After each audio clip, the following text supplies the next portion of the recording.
kita mengalami satu tragedi konstitusi pasca terbitnya putusan MK 16 Oktober lalu. Ya, itu adalah tirani konstitusi. Tentu bagi kita semua, Bapak Ibu kita yang hadir di sini, sebagai roh dan jiwa bangsa kita, konstitusi harus tegak. Dia tidak boleh dipermainkan atas nama pragmatisme politik sempit tersebut. Saya berdiri di sini bukan atas kepentingan partai politik. Juga tidak bicara tentang kepentingan calon presiden maupun calon presiden.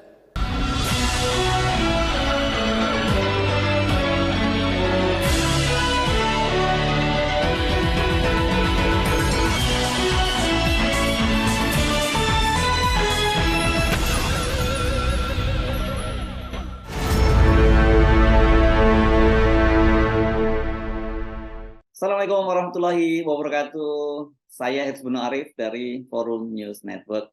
Putusan nomor 90 Mahkamah Konstitusi yang meloloskan Gibran Rakabuming Raka putra Presiden Jokowi sebagai calon wakil presiden, ada tanda-tanda yang sangat kuat ini bisa menjadi bola liar politik di DPR. Bila pemerintah tidak bisa mengendalikan dengan baik, ini bisa-bisa berujung pemakzulan terhadap Presiden Jokowi. Hari ini Selasa 31 Oktober 2023 bersamaan dengan persidangan Majelis Kehormatan Mahkamah Konstitusi yang dipimpin oleh mantan Ketua Mahkamah Konstitusi Profesor Jimli Asidiki, politisi PDIP Masinton Pasaribu mendesak agar DPR menggunakan hak angketnya.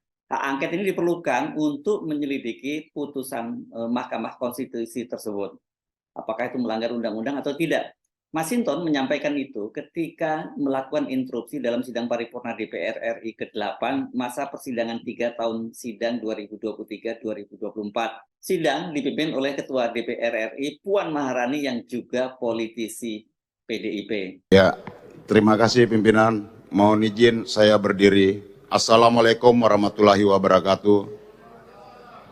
Salam sejahtera untuk kita semua. Om Swastiastu, Namo Buddhaya.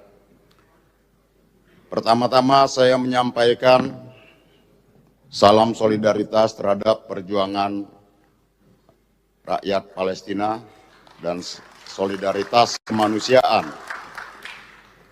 Dan solidaritas kepada saudara-saudara kita, masyarakat, rakyat di Tanah Rempang, Kepulauan Riau yang sedang berjuang melawan agresivitas modal yang menghilangkan hak-hak rakyat tersebut. Saudara-saudari, Bung dan Sus yang terhormat, kita berkumpul di sini tentu karena konstitusi. Kita ada di ruangan ini untuk menyuarakan konstitusi.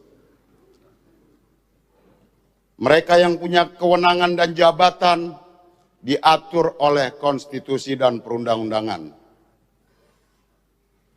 Dan bagi kita tentu kita semua memahami bahwa konstitusi bukan sekedar hukum dasar. Konstitusi adalah roh dan jiwa semangat sebuah bangsa. Tapi apa hari ini yang terjadi? Ini kita mengalami satu tragedi konstitusi pasca terbitnya putusan MK 16 Oktober lalu.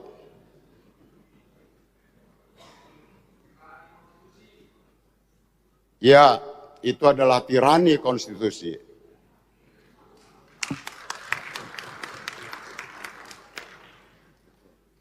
Tentu bagi kita semua, Bapak Ibu kita yang hadir di sini, sebagai roh dan jiwa bangsa kita, konstitusi harus tegak. Dia tidak boleh dipermainkan atas nama pragmatisme politik sempit tersebut. Saya berdiri di sini bukan atas kepentingan partai politik. Juga tidak bicara tentang kepentingan calon presiden maupun calon presiden.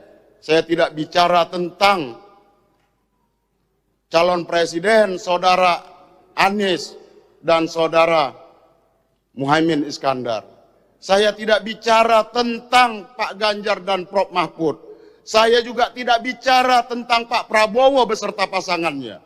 Tapi saya bicara tentang bagaimana kita menjaga mandat konstitusi, menjaga mandat reformasi dan demokrasi ini.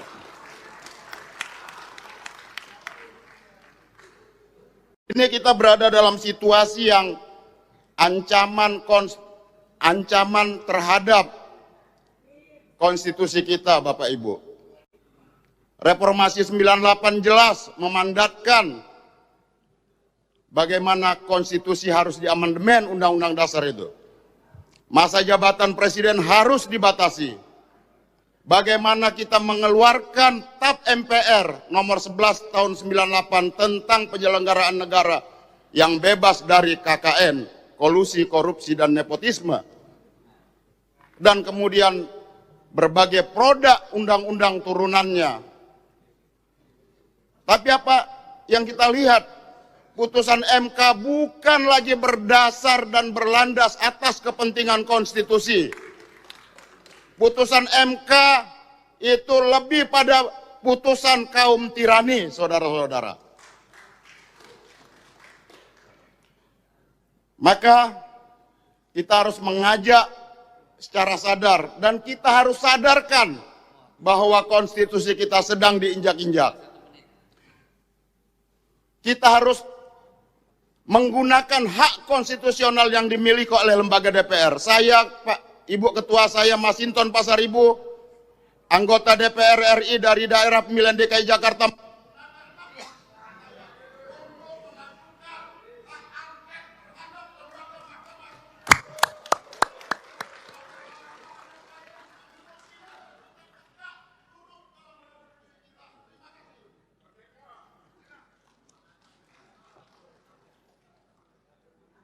Terima kasih. Sayang ya tadi di bagian akhir interupsi Masinton itu audionya sempat hilang ya. Itu di situ dia menyatakan dia akan menggunakan hak angketnya. Kalau sebelumnya kita cuma mendapat menangkap soal hak konstitusionalnya. Tapi jangan dulu curiga bahwa mic-nya Masinton itu dimatikan oleh Puan Maharani. Kan mereka ini sama-sama politisi PDIP. Rupanya ini di DPR ada semacam regulasi untuk interupsi itu hanya bisa dilakukan selama 5 menit. Dan bila waktunya lebih dari 5 menit, mic itu otomatis mati. Yang cukup menarik ketika menyebut nama 3 pasang calon presiden dan calon wakil presiden tadi, Masinton itu menyebut semua namanya, semuanya itu lengkap ya, kecuali nama Gibran. Tadi disebut nama Anies Baswedan yang berpasangan dengan Muhaimin Iskandar, nama Ganjar Pranowo berpasangan dengan Profesor Mahfud MD, dan yang terakhir disebutnya nama Pak Prabowo dan pasangannya saja. Sampai segitunya PDIP ini ya, sebelnya dengan keluarga Jokowi. Seruan atau desakan agar DPR menggunakan hak angket yang disampaikan oleh Masinton ini tidak boleh dianggap main-main. Pernyataan Masinton ini haruslah dianggap mewakili suasana kebatinan para kader PDIP yang sangat jengkel, kecewa, marah, dan sedih setelah dikhianati Jokowi dan keluarganya. Anda bisa menyimak itu pernyataan-pernyataan mereka mulai dari Sekjen Hasto Kristianto, Basarah, dan banyak politisi senior lainnya yang ekspresinya bermacam-macam, tapi kita bisa simpulkan betapa mereka sangat kecewa, sangat marah, jengkel terhadap keluarga Presiden Jokowi. Ini agak berbeda sekali dengan sebelumnya ya, karena mereka ini kan tampak menahan diri. Tapi sepekan terakhir ini tampak sekali kalau mereka lebih terbuka menunjukkan sikap yang konfrontatif terhadap Jokowi dan keluarga. Hak angket itu adalah salah satu hak istimewa yang dimiliki oleh DPR. 2 hak lainnya adalah hak interpelasi dan hak menyatakan pendapat. Hak angket adalah sebuah hak untuk melakukan penyelidikan yang dimiliki oleh DPR yang memutuskan bahwa pelaksanaan suatu undang-undang dalam kebijakan pemerintah yang berkaitan dengan hal penting, strategis, dan berdampak luas pada kehidupan bermasyarakat, berbangsa, dan bernegara itu bertentangan dengan ketentuan perundang-undangan. Sejak Indonesia berdiri, hak angket itu sangat jarang digunakan. Pernah terjadi beberapa kali ya, jadi mulai dari Orde Baru, kemudian mulai dari Orde Lama, Orde Baru, dan kemudian era reformasi. Namun pada masa pemerintahan Presiden Abdurrahman Wahid, hak angket itu pernah digunakan dalam kasus Bulog Gate dan Brunei Gate. Penggunaan hak angket terhadap dua skandal itu kemudian berujung pada pemakzulan Presiden Abdurrahman Wahid karena patut diduga melakukan penyalahgunaan kekuasaan. Artinya kalau sampai usulan Masinton Pasaribu ini agar DPR menggunakan hak angket dalam putusan Mahkamah Konstitusi nomor 90 dan itu didukung oleh DPR, maka bisa menjadi bola politik liar dan tidak menutup kemungkinan Jokowi juga bisa dimakzulkan. Dengan PDIP mengambil posisi berseberangan dengan Jokowi, maka komposisi partai pendukung pemerintah di DPR saat ini menjadi minoritas. Beda sekali ya pada waktu sebelumnya ketika Jokowi itu, pemerintahan Jokowi Ma'ruf itu menguasai 81,90% kursi di parlemen. Sekarang ini kalau kita hitung-hitung ya, jumlah kursi partai pendukung Ganjar Pranowo Mahfud MD, ya ini terdiri dari PDIP dan P3, kemudian ditambah koalisi perubahan yang mengusung Anies Baswedan dan Caimin, yakni Nasdem, PKS, dan PDIP, itu jumlahnya mencapai 54,60% kursi di parlemen. Sementara Gerindra, Golkar, PAN, dan Demokrat itu hanya memiliki 45,40% kursi di parlemen. Dan dinamika politik pasca putusan Mahkamah Konstitusi nomor 90 yang meloloskan Gibran menjadi calon presiden itu menjadikan dukungan politik Jokowi di parlemen itu semakin lemah. Apalagi sangat nampak tanda-tanda Demokrat itu juga tidak sepakat dengan putusan Prabowo menggandeng Gibran sebagai calon wakil presiden. Ini saya melihatnya Demokrat itu sebenarnya sudah menyiapkan emergency exit, menyiapkan pintu darurat, misalnya dengan sikap dari SBY yang menolak untuk bertemu Gibran dan menyatakan bahwa urusan calon wakil presiden itu adalah sepenuhnya otoritas dari Prabowo. Juga unggahan dari Agus Harimurti di media sosialnya yang menyatakan bahwa keputusan untuk memilih Gibran sebagai calon wakil presiden adalah keputusan dari Pak Prabowo. Padahal sebelumnya Prabowo kan mengklaim bahwa itu adalah keputusan bulat aklamasi dari partai-partai pendukung koalisi. Karena itu desakan atau seruan Masinton Pasaribu untuk menggunakan hak angket itu tidak bisa dianggap sepele. Mungkin akan muncul perdebatan apakah hak angket itu bisa digunakan terhadap lembaga non-eksekutif. Sebab Mahkamah Konstitusi ini kan masuk wilayah yudikatif. Namun kalau merujuk pada putusan Mahkamah Konstitusi sebelumnya, ini pada tahun 2018, kalau tidak salah ya, sebelum ada Undang-Undang KPK yang baru, itu sejumlah pegawai di KPK menggunakan gugatan judicial review di Mahkamah Konstitusi yang menolak permohonan hak angket KPK sebagai tidak sah. Jadi mereka mengajukan bahwa penggunaan hak angket terhadap KPK itu tidak sah karena mereka beranggapan bahwa KPK adalah lembaga independen, bukan bagian dari eksekutif. Namun waktu itu Mahkamah Konstitusi memutuskan menolak gugatan itu dan menyatakan bahwa hak angket itu bisa digunakan terhadap KPK. Dan pada waktu itu Wakil Ketua Komisi 3, saat itu masih jadi Wakil Ketua Komisi 3 ya, Beni Harman dari Partai Demokrat, menyatakan bahwa tafsirnya itu tafsir dia hak angket itu dapat dilakukan oleh DPR untuk mengawasi pemerintah dalam arti luas. Dan dalam arti luas itu kata dia pemerintah itu adalah eksekutif, legislatif, dan yudikatif.